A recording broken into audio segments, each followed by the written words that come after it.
Je vais prendre un peu la parole parce que je crois qu'on commence à sortir de la participation de la femme tunisienne à la révolution. La femme tunisienne, elle a donné tout. On ne va pas dire, on peut le qualifier, elle a participé ou pas. Elle a donné tout. Elle a donné son frère, elle a donné son mari, elle a donné son fils, elle a donné son frère. Donc on ne peut pas dire la femme a participé ou participé. Elle est acquis. Elle a participé, qu'on veuille ou qu'on ne veuille pas. On ne va pas retourner sur l'arrière. Maintenant, la femme tunisienne, vous savez que je suis tunisien et je rentre souvent en Tunisie. Il ne faut pas avoir peur. Si la femme tunisienne revient sur ses acquis ou pas, elle ne reviendra jamais. Même nos femmes bédouines, qui ne sont pas en ville, qui sont dans le champ, elle n'acceptera jamais que son mari prendra un autre à côté d'elle. Donc, il ne faut pas. La femme tunisienne, elle est déjà dépassée de cette période, elle ne reviendra jamais en arrière pour parler de la polygamie, pour parler même. Maintenant, la femme, elle parle de sa place dans la société. Elle veut prendre la place avec l'homme, côte à côte. Elle a déjà pris quelque partie ou quelque part, mais elle veut encore de plus. Donc notre discussion, on ne va pas revenir sur le 19e siècle ou sur le 20e siècle, parce que l'histoire est passée. Parlons de la femme tunisienne, qu'elle est dans l'Afrique, on veut qu'on ne veut pas. Elle a plus des acquis par rapport à tous les pays voisins, l'Algérie, Maroc, Égypte. La femme tunisienne, elle a plus des acquis, et grâce à sa lutte, la lutte des femmes tunisiennes ou la femme arabe, la femme tunisienne, elle a dépassé ce stade-là et elle veut encore continuer à côté de l'homme.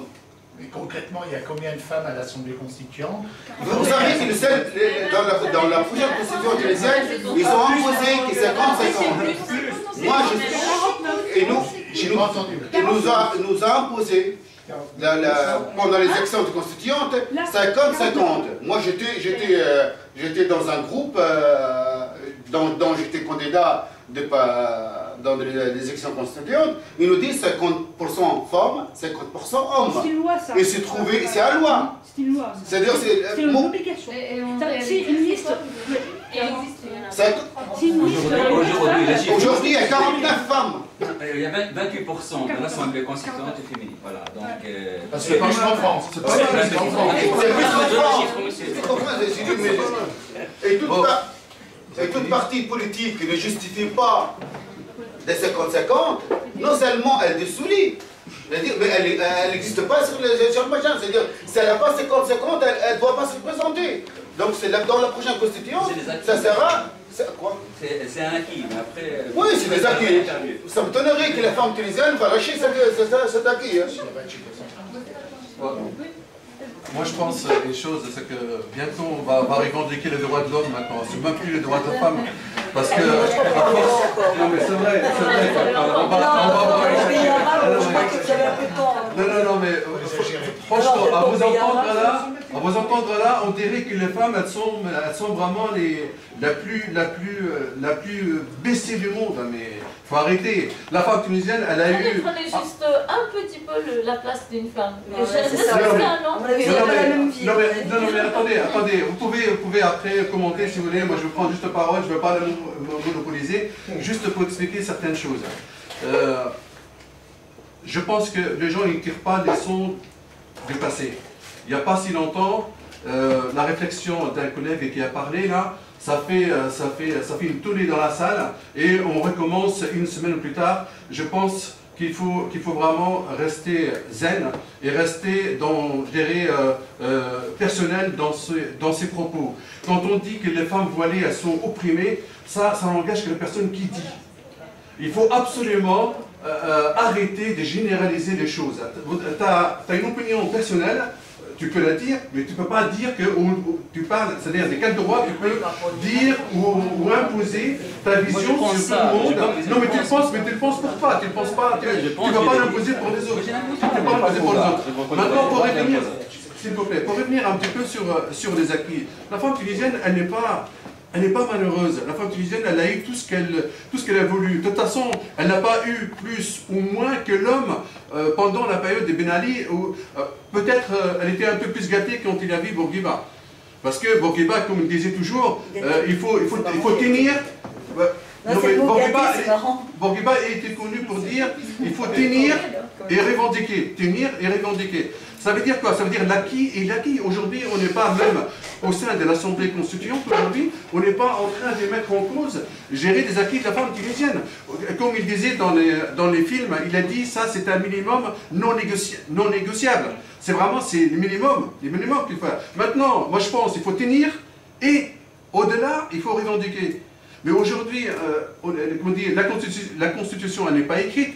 On dit qu'ils sont en train, sur les Hizb al-Nahda et les partis de gauche, ils sont en train de négocier pour établir cette Constitution.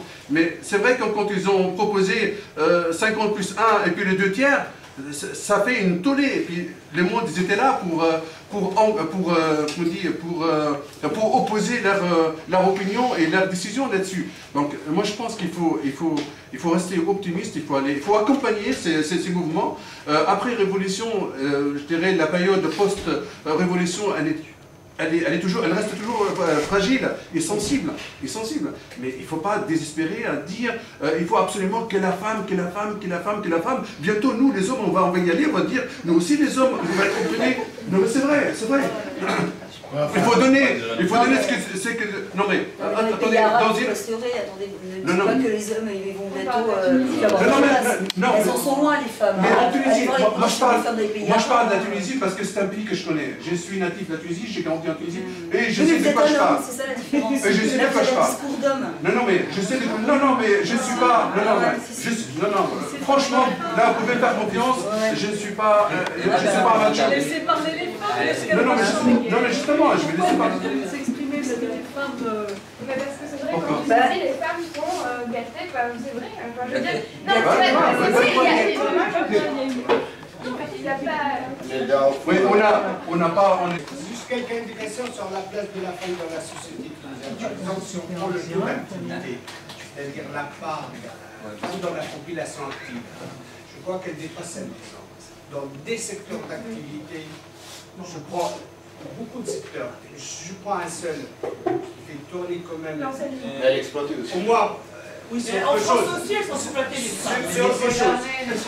Pour 10% de la valeur de la richesse créée par dans un seul secteur, le textile, c'est la femme. Si on prend le taux de réussite, que ce soit dans le bac, que ce soit au-delà, bac plus 4, on trouve que la part des femmes est nettement supérieure, peut-être parce qu'elles bossent, peut-être plus, ou elles sont plus intelligentes. Ça, je sais. Le taux de chômage, on compare celui des hommes et des femmes, celui des femmes en Tunisie, il est inférieur que celui des hommes. Ce n'est pas le cas en France, je veux dire. Beaucoup d'autres choses on peut voir dans l'économie. La femme, elle est présente dans l'activité économique. Y compris la liberté. Dans l'éducation, je veux dire, surtout, la majorité des profs, c'est des femmes. On va dire peut-être que c'est la métier des femmes. Je ne crois pas. Vous avez vu un exemple, avocat. Donc, peut-être il y a un peu plus d'hommes. Mais elles sont présentes partout dans tous les secteurs clés. Et dans la politique, on a vu que les femmes, donc, pour la modalité des élections dernièrement, c'est-à-dire on a voté sur des listes. C'est exigé un homme, une femme, un homme, ce qu'on appelle donc plus que la parité. Plus que la parité. Les listes, a été des listes qui ont été refusées parce que, par exemple, on voyait que 2 hommes, l'un derrière l'autre, c'est-à-dire comme toujours, un homme, une femme ou une femme, un homme. Maintenant, pourquoi elles sont moins nombreuses par rapport aux hommes? Parce que certaines listes, ils ont tenu un candidat. Donc, bien sûr, c'est le premier. Souvent, c'est un homme. Quand dans des listes, où il y a 2, bien sûr, il y a un homme. Il y a une liste qui a fait voilà. Mais dans des listes où il y a aussi des femmes, par exemple, si je prends la liste de la Tunis 1, pour la Nahda, c'était une femme. La première de la liste. Du coup, donc, elle est là. Ça, c'est des exemples des acquis de la femme tunisienne. Bien sûr, maintenant, il faut les défendre. Il faut qu'on évolue. Pourquoi pas? Elle prend sa place. Moi, je trouve que même c'est un sujet tabou pour la femme en Tunisie. C'est-à-dire l'égalité. Je trouve. Voilà. Par rapport au film. Par rapport que je veux parler à leur place, elles sont là. Par rapport au film, bon, c'est un bon film, hein, c'est bien. Bon, mais j'aurais, justement, à propos de femmes, j'aurais pu préférer, au lieu de, vous savez, hein, les s'appeler serrures, mais on s'en fiche de ces serrures, les mecs, tout ça. On aurait pu aller dans les, comment ça s'appelle, les quartiers populaires, voir justement des dames âgées, des vieilles dames, ou d'un certain âge, ou mon âge par exemple, et leur poser justement les questions, et voir la réponse, si vous voulez, parce que bon, la femme tunisienne, contrairement à ce qu'on pense, ma mère par exemple, moi ma mère personnellement m'a jamais imposé de faire ramadan, j'ai jamais prié, j'ai jamais été à la mosquée, mais ça ne m'empêche pas d'être musulman, de respecter, si vous voulez, ma religion, ou ceux qui la pratiquent autour de moi, un truc comme ça. Il faut savoir que, contrairement aux 3 ou 4 pays qui nous entourent, l'islam en Tunisie, il est ce qu'on appelle un islam séculaire. Nous sommes tous musulmans. Voilà. Et on arrête là. Vous voulez aller à la mosquée, allez-y, vous n'irez pas, ben vous n'irez pas. Mais n'empêche que nous baignons tous dans un climat religieux, islamique, etc. D'ailleurs, le meilleur d'entre nous, sa femme est une grande dame qui s'appelle Khadija, je parle de notre prophète Mahomet. Khadija, c'est une dame très puissante, commerçante, et c'est elle d'ailleurs qui l'a poussé. C'est notre prophète. Et lui, enfin, je dis le meilleur d'entre nous, parce que c'est vrai que c'est un bon gars. Il a impulsé la réflexion, etc., dans la religion musulmane, en tant que personne, lui. Donc ça c'est par rapport à notre religion, mais là maintenant, si vous voulez, sur l'avenir de la Tunisie, par exemple, donc sur la participation de la femme à l'essor de notre pays, parce que vous avez posé la question du travail, etc., comment est-ce qu'il y a du travail, comment on va faire. Les Tunisiens, à mon avis, doivent penser, je pense, à renouveler comment on peut maintenant retravailler, impulser peut-être le marché intérieur, penser autrement, enfin réfléchir pour travailler, exister autrement. Il y a aussi, si vous voulez, la femme est à 50% quand même dans un pays, et on ne peut pas avancer sans la participation de la femme, ça c'est clair. Je ne parle pas des acquis déjà, le statut de personnel de la femme tunisienne, justement, Tar Haded, je pense que c'est lui qui a conçu ça, etc. Et y compris l'ancienne femme de M. Bourguiba, qui s'appelle Wassila aussi, elle était une syndicaliste, défenderesse, défendeur aussi. De la cause féminine, etc. à l'époque. Et Bourguiba, il en a fait beaucoup, c'est vrai. Déjà, il a éduqué tout le monde, mais la femme a été éduquée. Et donc, la participation, maintenant, moi, je veux plutôt parler de l'égalité homme-femme et ce souci, parce que moi, je ne m'inscris pas dans l'idée de la petite fille Dina. Bon, alors, ça veut dire faire la chaise vide, pour moi, ça, c'est une révolution dans un après-midi. Il faut plutôt participer. Et participer, si vous voulez, d'une façon positive. C'est-à-dire, il ne faut pas qu'on oublie ce qui s'est passé en Occident, etc. Bon, la mère de mes enfants, c'est une manœuvre, hein, je le dis tout de suite. Et donc, c'est plutôt un combat social et de classe, après tout. C'est ça, si vous voulez, la femme tunisienne, pour moi, doit participer dans le combat. C'est bien avec son homme, etc. Ou avec l'homme en général, mais surtout pour améliorer ses conditions de vie, pour avoir un bon salaire, etc. Donc c'est plutôt ça que de reproduire ce qui s'est passé dans les années 70. Je sais pourquoi, c'est peut-être une autre mentalité à l'Occident, tout ça, où à un moment on voyait qu'il y a un antagonisme homme-femme. La cuisine, les casseroles, c'est non, allez-y toi, vas-y toi, pour son homme, etc. Donc, si vous voulez, il y avait un combat, le combat de la femme en France, il était dévié, plutôt que se mettre avec son homme.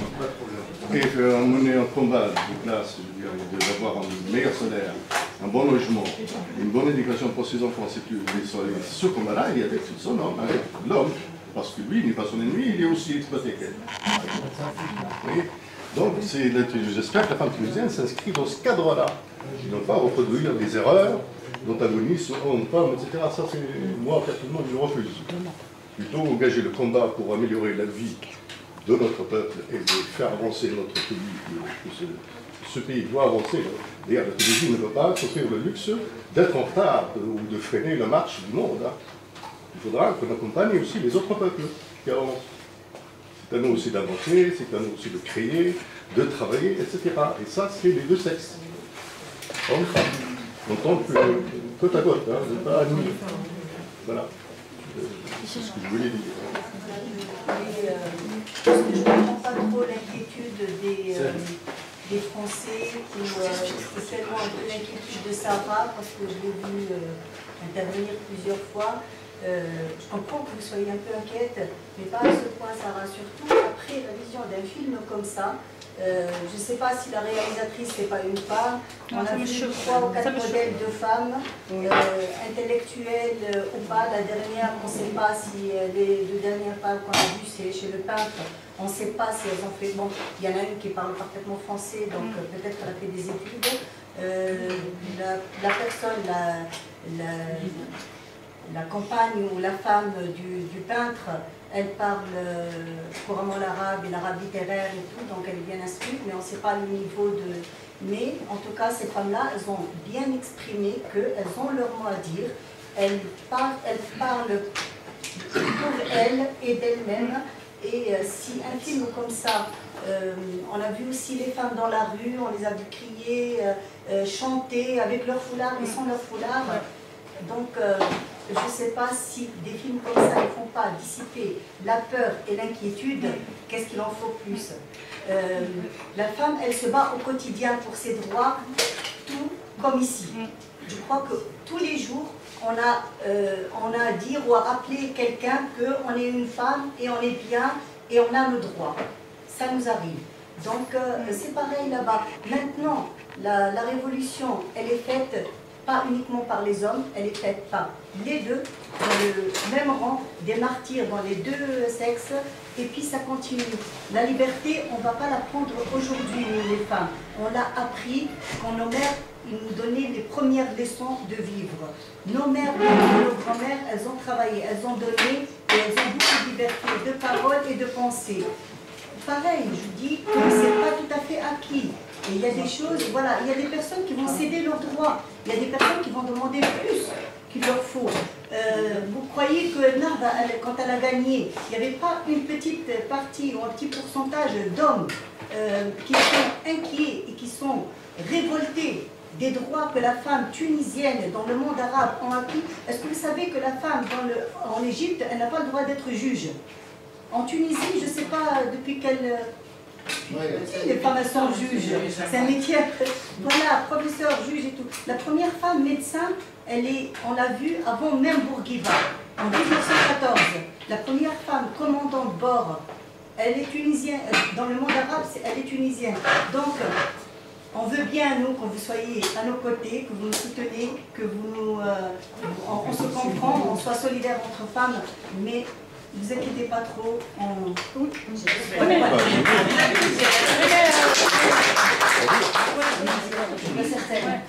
fait, excusez-moi si... on ne sait pas quel niveau intellectuel elles ont, mais pourquoi pas?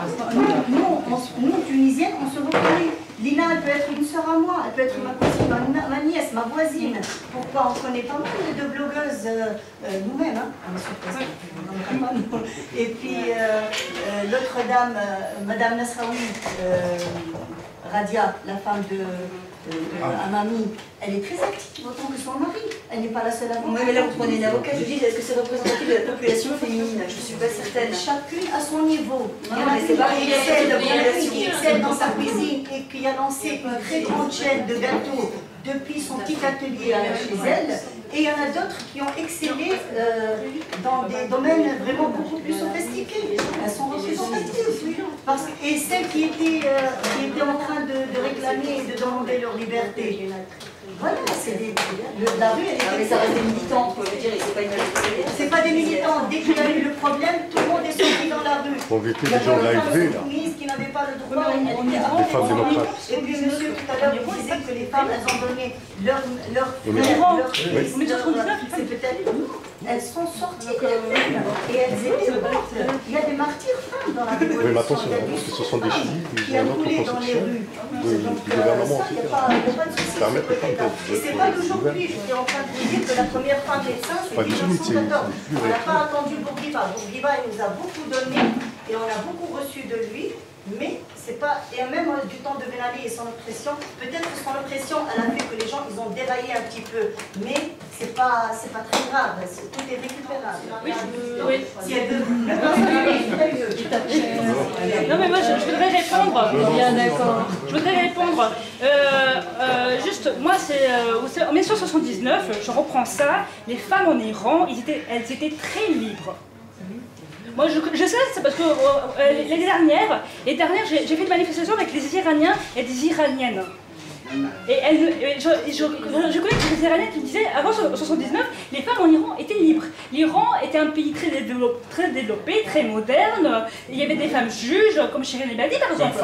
Alors Shirin Ebadi, elle était juge en Iran. C'était pas tout à fait une démocratie, comme non.